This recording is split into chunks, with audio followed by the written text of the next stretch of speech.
Hey, Mike. Hey, Harlan. I know we talk to people, Mike. Good to see you, but we talk to people who are approaching retirement. You and I have made it to that point in life, and they've got funds available, and many of them are invested in mutual funds because that's what they're comfortable with, but they're thinking about real estate these days. Is that something they ought to think about? Absolutely. We hear different conflicting stories in the news and, you read about it. There's a housing shortage and, the problems with interest rates. But seriously, long-term real estate is a great asset to have. And it's just more than just a hedge. It's a way that we have chosen, a tool that we have used effectively to beat inflation. Yep, you and I personally for some decades now, and for centuries, millennia maybe. Other people have realized real estate's one of the best investments. You might want to stay diversified out there, but at least get some real estate in there. And we like a particular kind of real estate. I call it syndications, apartment syndications. What's a syndication, Mike? That is a that's a partnership form defined by the Securities and Exchange Commission. Hmm. And you have general partners and limited partners. And we like to go in as limited partners because that means we get to invest our money, but don't have to have the day-to-day responsibility of running the investment or the apartments. Yeah, so we're going to look today, I hope, Mike, at three things around investing in syndications. One is knowing what is a syndication. So we're going to talk about that to know what they're investing in. Second, to know who they're investing with, because that's actually almost more important than what they're investing in. And third is to know what their retirement vision is so they know if this fits for that vision to be in real estate, particularly syndications here. So coming back to a syndication, which is a group of people getting together, working with an operator that finds an apartment complex and they buy that complex together. And those of us that are limited partners like you and me these days don't have to manage it. The managing Right. partners do that for us. It's kind of like owning a stock or a mutual fund. We find one we like and we invest in it, and somebody else runs it. Uh, it's kind of like that. How much? But it's better because we know we have a hard asset underlying our investment. Yeah, real estate is a hard asset. It's there. It doesn't go to zero. And it's a business that is, when it's bought right and managed right, makes money. Serves people, but makes money. Excellent with that. There's some downsides to being in a real estate syndication, though, isn't there, Mike? What are some of those? There can be, you don't necessarily have the control. So if a tenant calls up and says they have a plumbing problem or electrical problem in the unit, you're not the one deciding what electrician to call or who to call. Okay, so you don't have the control, but you also have relief of that responsibility. So there's a plus side and a downside of that. Those that want to be in control, this isn't for you if you want to be a limited partner. But if you want to give that up, just like you do with your mutual fund, you give up your control of those companies. You just are buying into them. There's another one that I'm realizing more and more, and people are asking me, and that is with a mutual fund, I can buy it today and sell it tomorrow, or the next day, or a week after that, or 2 months after that. With a real estate syndication, it's really hard to sell it until probably 4, 5, 6, 7 years into owning it. Yeah, people tend to buy mutual funds for longer term, but they can turn around and sell them at any time. You are right about that. Hmm. One of the trade-offs we see is that with the real estate, we are okay with the longer hold period because we find there to be more upside. We're getting greater returns. More upside, even though there's the downside of having to hold on to it for a longer time. The returns you and I have found are significantly better. Um, Yes. yep. And there's another advantage I've found, and that is that there are tax benefits with real estate that there are not with mutual funds.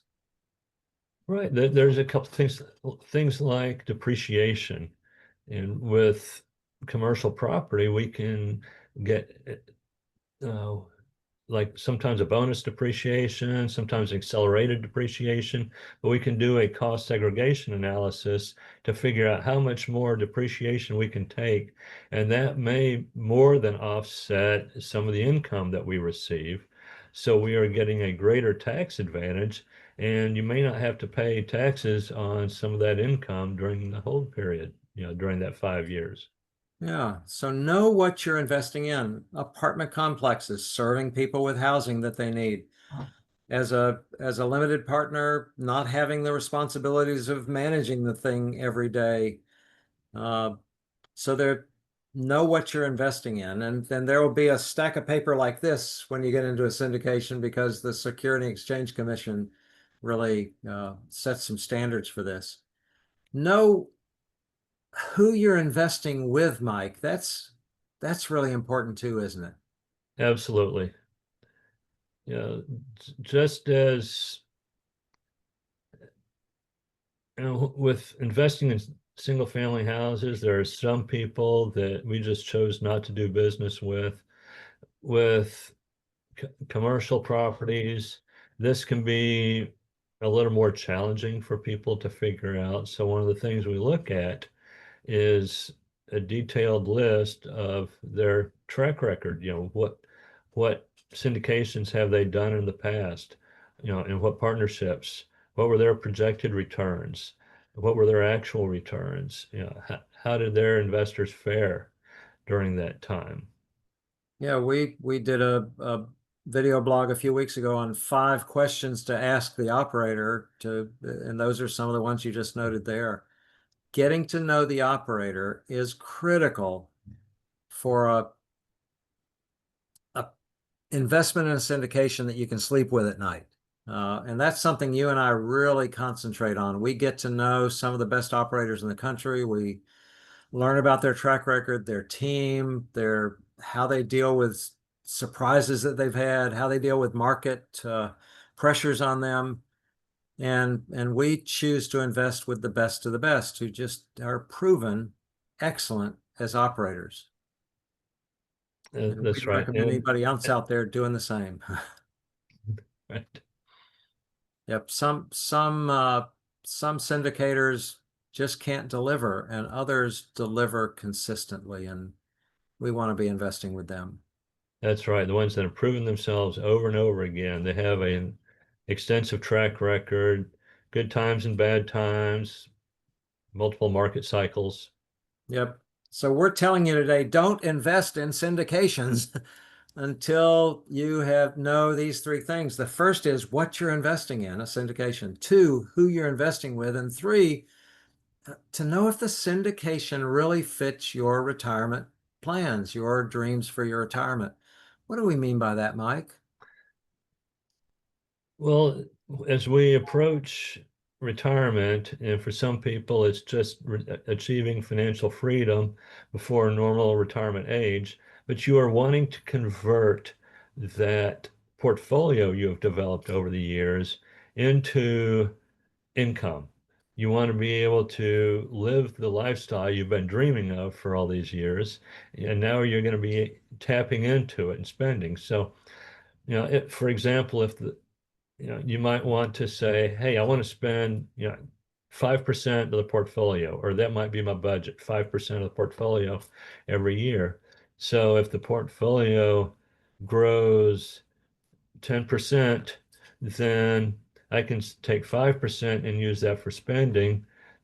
Say that another 3% is used to cover inflation, and the other 2% might be a cushion. If we can invest in something with higher returns, then that means 2 things. We can take a higher cash flow, or we might say we're going to let the portfolio grow faster for other years. Yeah. Yeah. So know what your needs are in your retirement, what your desires are in your retirement. Do you need cash flow? Because many syndications offer a very good cash flow, 6, 7, 8% annually while you're holding it, and another 6, 7, 8% or more at the back end when it's appreciated in value. I mean, that's cash flow can be there for you in a syndication. That's right. We can see greater cash flow during that time. Of course, nobody can promise specific returns, but it is not uncommon to find those type of returns with the syndications, and that certainly beats the overall averages we have seen in the stock market. And you get some of the tax advantages with it and some some others that are just really nice with it. That's So right. no, yeah, do not invest in syndications out there, folks, unless you know these three things: what you're investing in, who you're investing with, and what fits for your needs in your retirement. And if you're looking for answers to those questions, Mike and I talk with people all the time about that and would love to have a conversation with you. In fact, we put together a little ebook, didn't we, Mike? What's it called? 3 keys to unlocking your retirement dreams. There you go. 3 keys to unlocking your retirement dreams. And we'll put in somewhere in this how you can get in touch with us. We have a Calendly link that you can fit your schedule and have a conversation with us.